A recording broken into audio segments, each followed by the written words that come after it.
Welcome to Intuitive Superpowers with Cynthia Singleton. Awaken, explore, and ignite your intuition. Live well, love life, and come play. Hello, everyone. I am Cynthia Singleton, and author of Amping Your Abilities, 77 Ways to Awaken, Explore, and Ignite Your Intuition. And I am here still exploring the idea of having a podcast. My good friend is here to do some of this exploration with me and doing some pre-pilot testing. So maybe perhaps by the time you're viewing this, you might see the name of a podcast on here. So we'll see.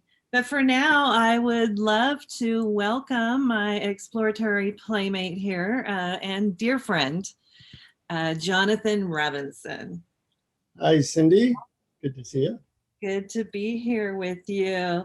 And Jonathan, he wrote the foreword of my book. And so I've invited him here to do a little bit of interviewing of me. You might not know that he is the podcast host, along with Brian Tom O'Connor, of Awareness Explorers. Would you like to take a second just to say something about that? Well, it's a podcast that now has 86 episodes. It's quite popular, and we interview spiritual leaders like Deepak Chopra, Adyashanti, Byron Katie, and we're very focused, like you are, Cindy, in finding the best methods for reaching higher states of consciousness and more joy and peace in life. Wonderful. Thank you for sharing that. And also, I feel like Jonathan's, I feel very lucky that he did write the foreword of my book. Jonathan is a New York Times bestselling author, and he has appeared on Oprah more than once. And what are some of the other highlights of your career as an author, Jonathan? Well, I've actually had 3 New York Times bestsellers, so that always feels good. Pretty much thanks to being on Oprah, but I was on a bunch of other shows. And, it feels good to put out anything that helps people nowadays because it's challenging times. Yeah. And ultimately, I think about that. I'm a writer and I enjoy the writing process. And sometimes I get a little bit nervous or shy or feel vulnerable about getting myself out there. And you know what the paradigm shift for me is remembering the goal behind all of this. And the goal really is the reaching audiences. So thanks for being here to help me do that with people and to explore. Yeah, and I think, we all have certain gifts. You and I are both writers, but the people listening have other gifts. And I think your life satisfaction goes way up once you find out what your unique talents are, whether they be intuition or being an accountant, and basically using them to help the people around you. Yeah. Thank you for that. So I'm going to hand the reins over to Jonathan, and we're going to explore my book a little bit. So I have no idea. I did not come prepared. I have no idea what he's going to ask me. And a little bit like my book, intuition. I'm going to see where my intuition leads and questions that I'll be answering, but we'll follow Jonathan's intuition first on what he wants to ask. Well, I'm curious how, you've written other books, but this one was a whole different nature. And I read somewhere that a lot of the book came together like in one night, in one intuitive superstorm. What was that like for you? Intuitive superstorm. I love that. Yeah, it was really fascinating. I've gone to dance classes, and I came home one night after a dance class in a elated, beautiful vibration. And all of a sudden, like when I walked in the door, my computer was almost like it had a light over it, like sit down and write. And I decided to sit down, and this whole outline of my book came to me. Like if you look at the table of contents in my book that's published and best-selling now, it's really fascinating that the whole outline of my book came out. And yeah, it's amazing how when I just let it happen, it was, people talk about channeling. It almost felt channeled. Yeah. Yeah. I've often felt that with some of my books too. And I think those are the ones that have the most juice to them. And I think that happens for other people too in little ways, like, I should say something to somebody or I should do this. And that we tend to ignore those signals, but if you don't ignore them, good things happen. Have you always been intuitive, or is it something that kind of developed? Well, I'd like to say that everybody is intuitive. And I feel like we're all born with innate intuition. And yeah, I guess it depends on what we're saying about intuitive here.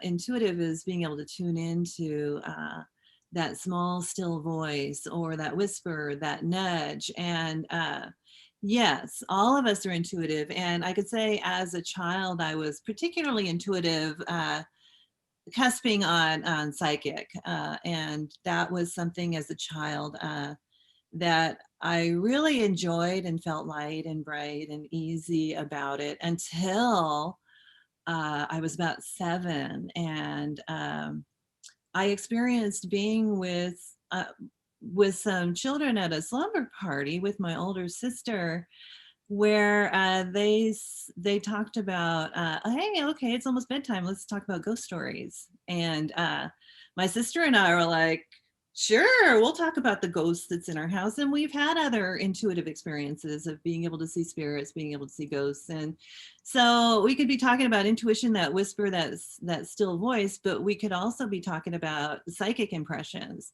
And for me, yes, it goes that far. And after that slumber party is when I realized I started shutting down those skills, those abilities that were open to bigger things, because I realized at that age that not everybody was experiencing it the way that my sister and I did. Yeah, we don't get a lot of cultural encouragement to explore these things. A question that I've often been asked, and I'll be curious to know what your answer is how do you distinguish, say, true intuitive guidance from all the other voices and emotions going through us? So, you might have a thought, I should do this.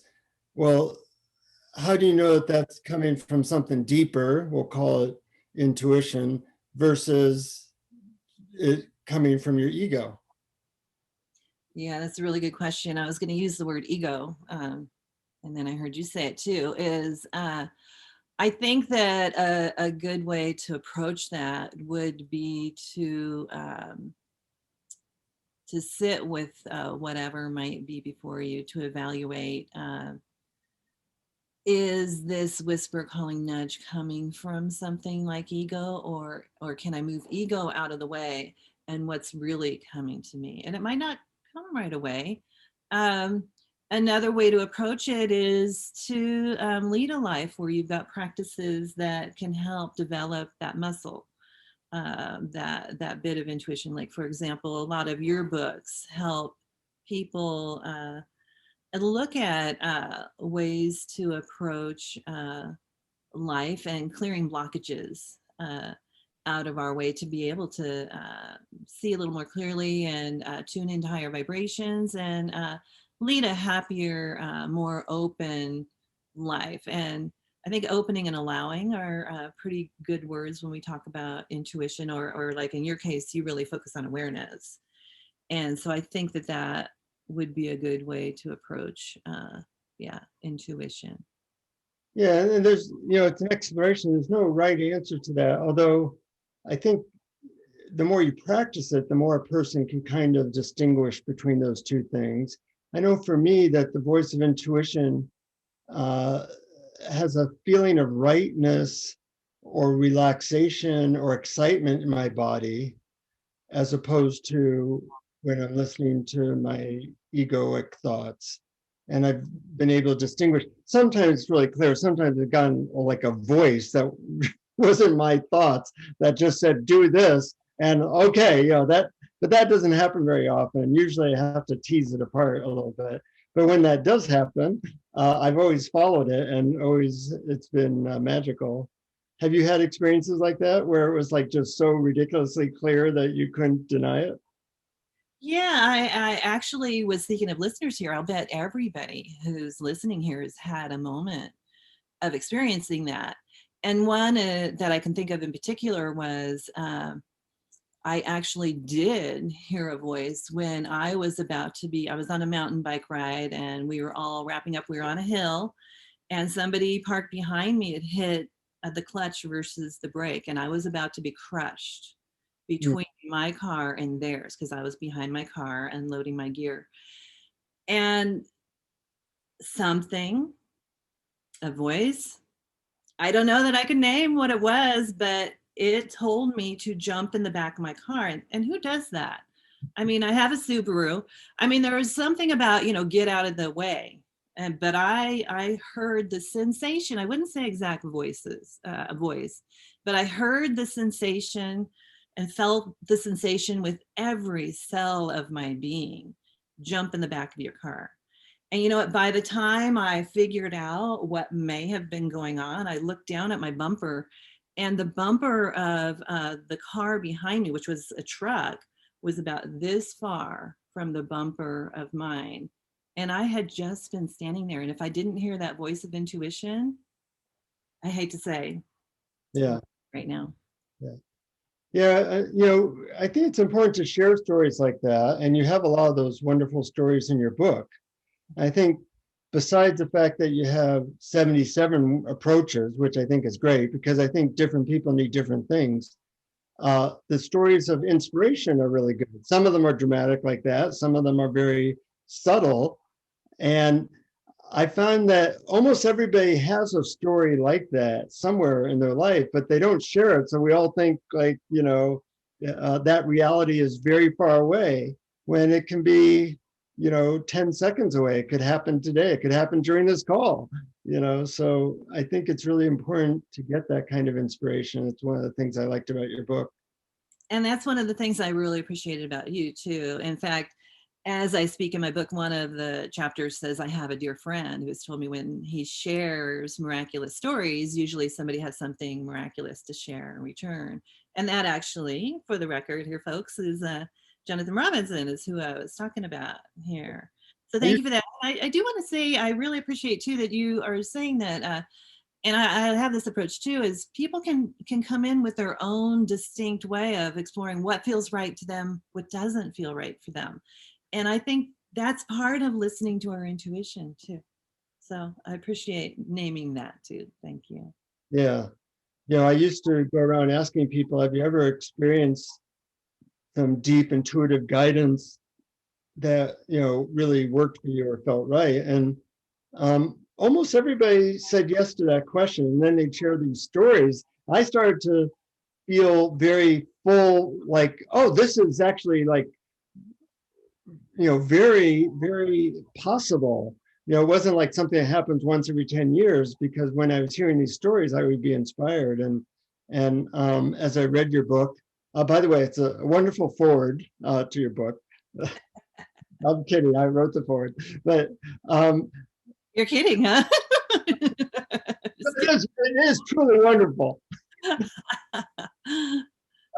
Yes. One of the reasons I wrote the foreword is because I really like the approach of sharing stories. It's not just techniques, it's a lot of stories that give people feeling like, yeah, this is possible. This way of living is definitely possible and available and not that hard to access, and feels so much better than our, pushing, shoving, linear approach to day-to-day life, which we often fall into.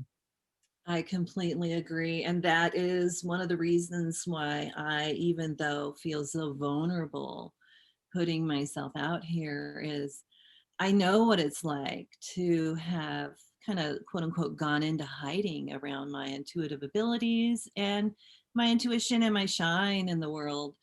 And it's not until really in recent years, and particularly when my book downloaded, did I realize that this is a story to share with others to inspire them. So yeah, listeners here can see what feels good to them and start getting out there too, because yeah, being in hiding and going trudging along in life, in my experience, is not as satiating as living into my potential, living up to my potential, and doesn't mean I've reached my potential, but exploring my potential and not hiding and sharing it with the world. And so that's one of my messages: is we're all intuitive Yeah. and we all have gifts. And I hope that we can all bring them to the world. And I want to offer just playful ways for people And to also a lot of times people ask me why I've been successful as an author in the self-help field, which isn't easy.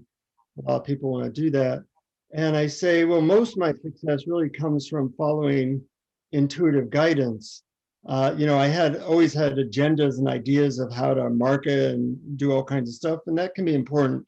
But um, you know, the intuition that led to me getting on Oprah or CNN sold thousands of times more books than my, trying to set up book signings and doing that type of stuff.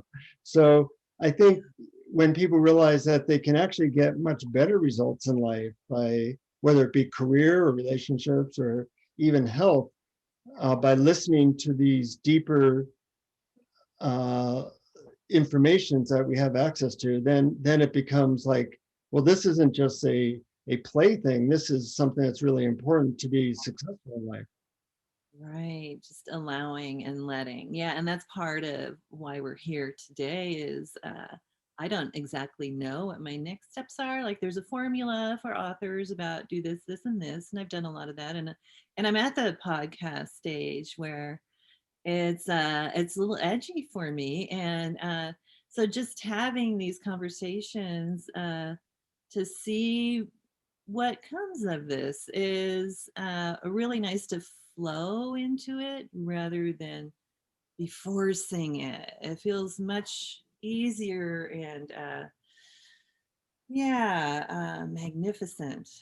And that's part of following intuition, is you just take the step right in front of you. You don't have the whole thing planned out.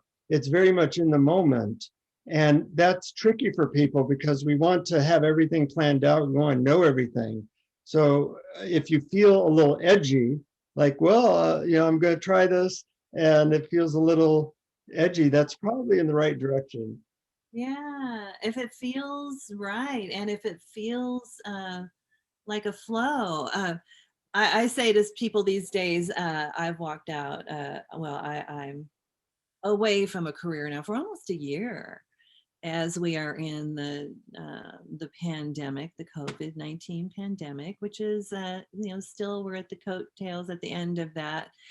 And it's been really interesting to have led all of my life with, this is what you do, this is the formula, this is how you do it. And it's been so luscious to feel into the flow of, and this is what I was going to describe, is what feels like the universe patting me on my head saying, like, wait until you hear the next steps, or wait until you know the next steps. And um, I don't know that I hear a voice, but I feel that flow and that inkling of following my intuition. And thus far, it's been over a year that I am not in that career right now. And all of my life has served me then, and I'm feeling like, especially now, it's really fascinating to lift the oars of my rowboat in this flow of the universe and see where it takes me. And right now it's taken me to this conversation right here, which is really fun to partake in. So thank Yeah. you. Well, it's been fun for me too, and I think you're doing a great service. Thank you. Is there anything else that you'd like to leave folks with here? Jonathan? Yeah, I think people should get your book. Okay, follow your intuition, folks, and yeah, it'd be lovely to share with folks, and it would be lovely to play. So there's some real playful, fun stuff in there of finding our flow and seeing what works for us. So thank you, Jonathan Robinson, again. And where you want to tell us about your website if people want to find out more about you? I have a website, findinghappiness.com, that has all my stuff. And then the podcast where I interviews well-known spiritual leaders is awarenessexplorers.com, or on your favorite podcast app. Right on. And again, Cynthia Singleton here, and you can find out more about me and my book and ordering my book either on Amazon or through my my address, which is intuitivesuperpowers.com. So thanks for being here again, Jonathan, and thanks for being here, listeners. And yeah, all the best and much appreciated. Live well, love life.